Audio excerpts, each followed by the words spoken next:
Are we sitting comfortably? Then I'll begin.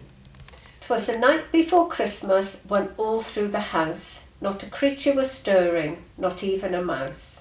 The stockings were hung by the chimney with care, in hopes that St. Nicholas soon would be there. The children were nestled all snug in their beds, while visions of sugar plums danced in their heads, and Mamma in her kerchief and I in my cap had just settled our brains for a long winter's nap. When out on the lawn there arose such a clatter, I sprang from my bed to see what was the matter. Away to the window I flew like a flash, tore open the shutter and threw up the sash. The moon on the breast of the new-fallen snow gave a lustre of midday to objects below, when what to my wondering eyes should appear but a miniature sleigh and 8 tiny reindeer. With a little old driver so lively and quick, I knew in a moment it must be St. Nick.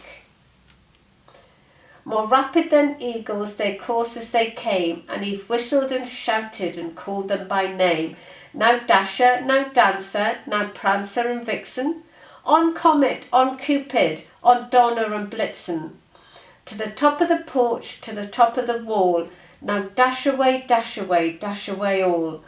As drive leaves that before the wild hurricane fly, when they meet with an obstacle mount to the sky. So up to the housetops the coursers they flew, with a sleigh full of toys, and St. Nicholas too. And then in a twinkling I heard on the roof the prancing and pawing of each little hoof. As I drew in my head and was turning around, down the chimney St. Nicholas came with a bound. He was dressed all in fur from his head to his foot, and his clothes were all tarnished with ashes and soot. A bundle of toys he had flung on his back, and he looked like a peddler just opening his pack. His eyes how they twinkled, his dimples how merry, his cheeks were like roses, his nose like a cherry.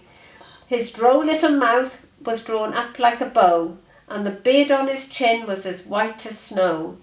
The stump of a pipe he held tight in his teeth, and the smoke it encircled his head like a wreath.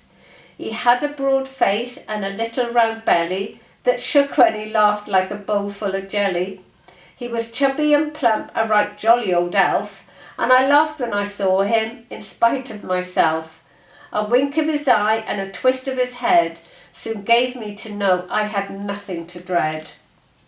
He spoke not a word, but went straight to his work, and filled all the stockings, then turned with a jerk, laying his finger aside his nose, and gave a nod. At the chimney he rose. He sprang to his sleigh, to his team gave a whistle, and away they all flew like the down of a thistle. But I heard him exclaim, ere they drove out of sight, Happy Christmas to all, and to all a good night. Ho, ho, ho!